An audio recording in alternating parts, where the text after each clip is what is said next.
Audie Murphy. He charged through machine gun nests barely out of boyhood, single-handedly held off a German company atop a burning tank destroyer, and walked away with more medals than any other American soldier in World War II. Millions cheered Audie Murphy as the living proof that courage could conquer anything.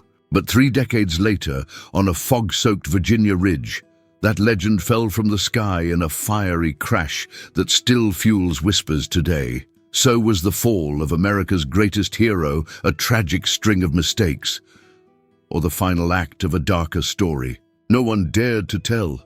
Keep watching, because the answer unravels through battlefield glory, Hollywood glitter, haunted nights, empty bankbooks, and a flight that never should have left the ground. And the truth, once the smoke clears, just might leave you questioning how much a country really owes the heroes it makes. Murphy's story begins on a red dirt farm near Kingston, Texas, where hunger was a louder companion than school bells. By 16, he was the family's main breadwinner, picking cotton for a few cents a day. War offered escape, but the army wanted men 18 and older. Undeterred, he shaved a year off his birth certificate and slipped into uniform in June 1942. Within months, the scrawny sharecropper stood amid the smoking ruins of North Africa, then Sicily, then Italy, each front turning him a shade harder. France is where his name passed into folklore. January 26, 1945, Holzwihr. A frozen forest, a lone tank destroyer burning like a torch, and an entire German company pushing forward. Murphy climbed onto the flaming steel, aimed the .50 caliber machine gun, and poured fire for nearly an hour, buying time for his men to reorganize. When it was over, he'd killed or wounded dozens, called artillery on his own position, and limped away with powder burns and a shattered leg tendon. He was 19. The Medal of Honor followed, as did 2 Silver Stars, a Distinguished Service Cross, and foreign decorations that clinked like wind chimes when he walked. America fell in love. Life magazine splashed his grin across its pages, hailing him the boy who saved an army. To a nation exhausted by war, Murphy was proof that grit and decency still triumphed. Yet the boy blinking in that flashbulb glare already felt uneasy.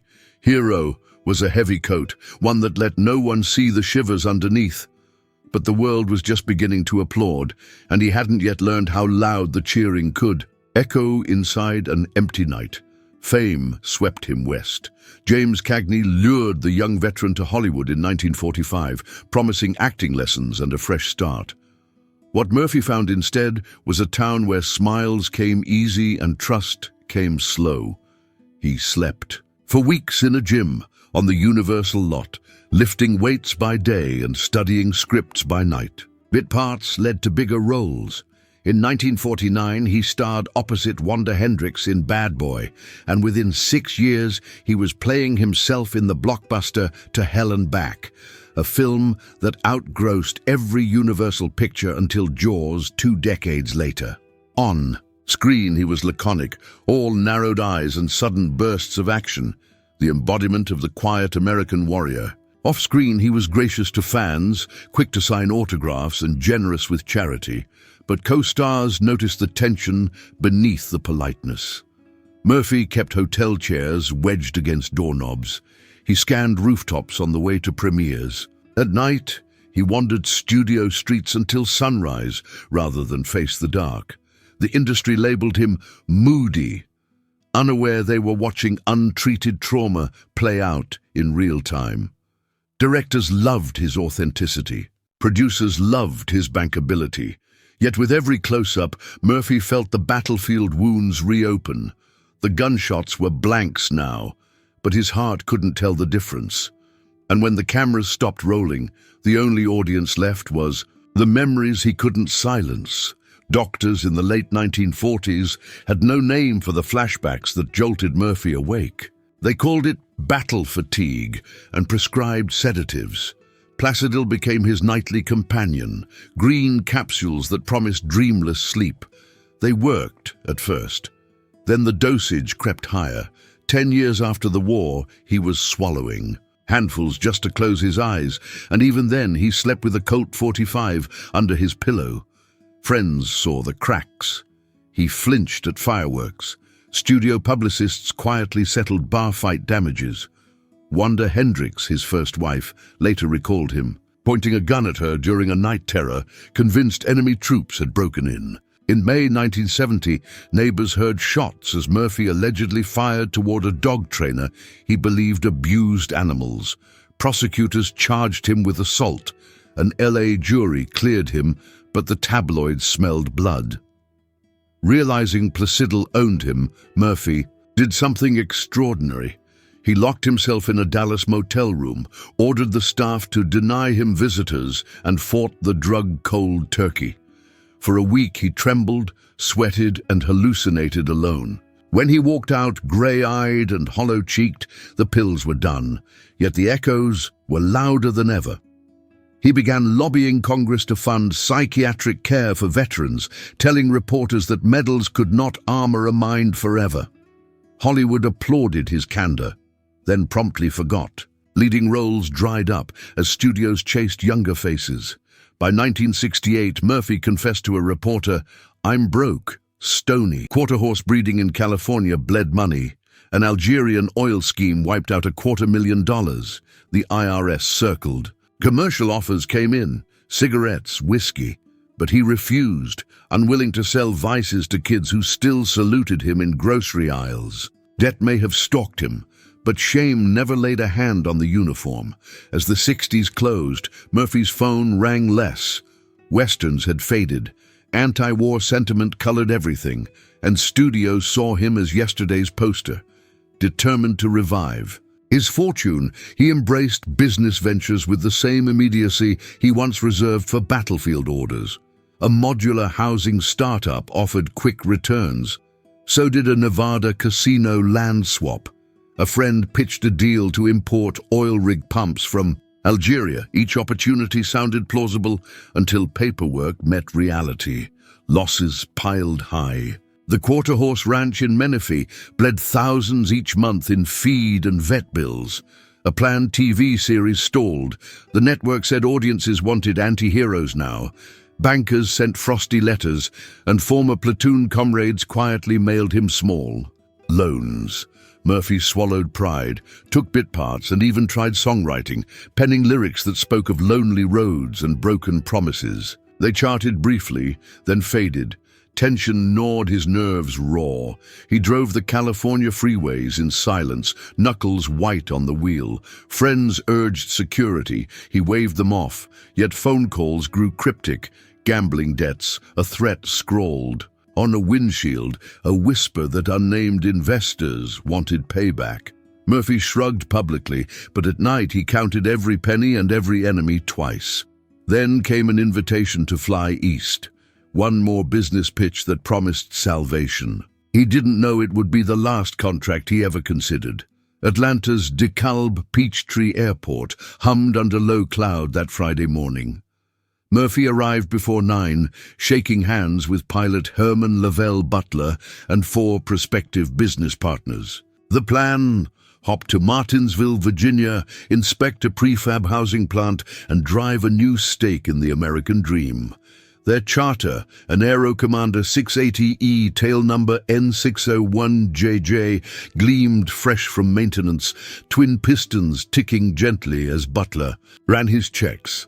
Butler held over 8,000 flight hours, impressive on paper, yet only 6 in this make and model. Crucially, his license covered visual flight rules only. He was not instrument rated. Still, forecasts suggested scattered showers, nothing the commander couldn't climb above. At 09:10 a.m. they lifted off, tracking northeast across Georgia's rolling green. Weather worsened. Over the Carolinas, ceilings dropped below 1,000 feet. Radio chatter filled with route deviations. Witnesses near Galax, Virginia, saw the twin engine weaving under the clouds barely 200 feet above. Pasture land. One truck driver swore the plane tried lining up with U.S. Highway 58, wheels flirting with asphalt before roaring back into the mist. At 11:49 a.m., Butler radioed Roanoke approach. "We're encountering heavy clouds and rain. Controllers advised instrument procedures. Butler declined, saying he would maintain VFR. 10 minutes later, he asked for Brush Mountain's position lights. There were none. The Aero Commander remained radar contact until 12:08 p.m. Then the blip vanished. Locals heard it first. An abrupt roar, then a thud that shuddered through oak trunks. Smoke coiled through drizzle as farmers slogged uphill. The wreck lay strewn along a 300-yard scar, engines buried like fists in the mud, tail section fused to a charred copse. There were no survivors. Murphy, 45 and 2 days shy of his birthday, was found still strapped to a seat frame, wedding band intact, face strangely peaceful amid the ruin. The man who had outrun artillery could not outrun mountains cloaked in storm. The National Transportation Safety Board spent a year sifting metal and testimony. Their report, filed June 15, 1972, spared no subtlety. Probable cause, pilot error. Butler, unfamiliar with the aircraft's performance and lacking instrument credentials, continued flight into adverse weather conditions at an altitude too low to clear the mountainous terrain. There was no evidence of structural failure. No fuel contamination, no pre-impact fire, case closed. Yet human nature hates tidy endings. Some hunters on the ridge swore they heard the engines sputter as if starved, not straining in climb. A mechanic in Texas claimed Butler mentioned an unreliable altimeter days earlier. Family lawyers sued. The charter company, settling out of court for $2.5 million, high for a simple VFR accident, fueling whispers that negligence ran deeper. Newspapers ran sidebars on Murphy's finances, hinting the trip doubled as a desperate bid to dodge creditors. Radio shows speculated he pressured the pilot to beat the weather so a deal wouldn't fall through. Others suggested Butler felt intimidated flying a national icon and pressed on despite his doubts. The NTSB didn't examine those motives. Forensic experts care only for data. But when legends die, folklore fills the gaps numbers leave behind. Almost. The moment smoke cleared, darker tales took root. One rumor insisted the altimeter had been tampered with. Turn the knob a few millimeters and a pilot might think he's cruising at 3,000 feet while actually skimming treetops. Another pointed. At gambling debts, silence a debtor, erase the ledger. Fringe writers leapt further, weaving CIA plots. Murphy, the story went, had stumbled onto black market arms deals, and Brush Mountain became his unmarked grave. Here's what survived scrutiny. Nothing. The NTSB found the altimeter intact and reasonably calibrated. Butler's logbook showed no last-minute maintenance by unknown hands. Murphy was patriotic, but never linked to intelligence work. Declassified FAA files from the 2000s reaffirm the original findings: weather, visibility, altitude error. So why persist? Because the facts feel heartbreakingly mundane. A war hero who survived German artillery meets an inexperienced pilot and bad clouds. Hardly the operatic finale people expect. Conspiracy gives tragedy a villain, and a villain makes grief easier to aim at. Still, it's vital to separate possible from proven. Every sabotage claim remains speculation, captivating, cinematic, but unsupported. When you hear new theories, remember the difference between a mystery and a myth. 2 days after the crash, an honor guard carried Murphy's flag-draped casket along the same Arlington paths Kennedy would follow later. He'd asked for a plain headstone like any soldier, refusing the special gold inlay due a Medal of Honor recipient. Even in death, he dodged the pedestal. Fans flocked there still, rubbing fingers over the simple inscription and leaving miniature. Flags and dog tags. Twice a year, old comrades from the 15th Infantry gather, trading stories that bend into legend, then snap back to painful truth. They speak of a 19-year-old who once phoned artillery onto his own coordinates because retreat wasn't an option. Hollywood never quite forgot either. His films air every Memorial Day, and a new Blu-ray release of To Hell and Back climbed charts just last year. More important, the Pentagon now uses Murphy's post-war struggles as a teaching case in officer training. heroism and trauma can live in the same uniform. The VA's modern PTSD treatment programs trace part of their public push to the day Audie Murphy first told Congress that invisible wounds hurt longest. Texas, meanwhile, celebrates June 20th as Audie Murphy Day. Barbecues, rifle salutes and scholarship drives for veterans' kids. His hometown museum displays that battered .50 caliber from Holtzwehr beside love letters to his wife Pam. Visitors walk away, sensing the gap between magazine covers and sleepless nights, between the medals we polish and the minds we sometimes neglect. Brush Mountain still bears the scar, a silent slash hidden beneath new saplings. Hikers on the Appalachian Trail detour a mile uphill to a stone monument engraved with 6 names. On misty mornings, the ridge vanishes into cloud, duplicating the veil that fooled a pilot half a century ago. Yet the monument's message stays clear: valor doesn't guarantee safe landings, and legends are mortal long before their stories are. Audie Murphy dodged bullets, shells, and stigma, but a single decision on a grey May morning ended what enemy armies could not. Was it simple human error, the relentless math of altitude and ignorance, or did unseen hands, greed, threat, panic nudge the final domino? The records say accident, the rumors say otherwise. The truth may lie somewhere in the fog between. One thing remains beyond dispute: the cost of valor doesn't end when the shooting stops. It lingers in midnight terrors, bad investments, and sighs no medal can silence. Murphy won every battle, but the quiet war inside his own head, and that war shaped the path that led to Brush Mountain. So tell us, after all you've heard, do you believe the world's most decorated soldier met nothing more than cruel weather, or did fate receive a little human assistance? Drop your verdict below and share this story so others can weigh the evidence, because history isn't just carved in stone markers. It lives every time we retell it, and every time we decide what and whom to believe. Thanks for watching.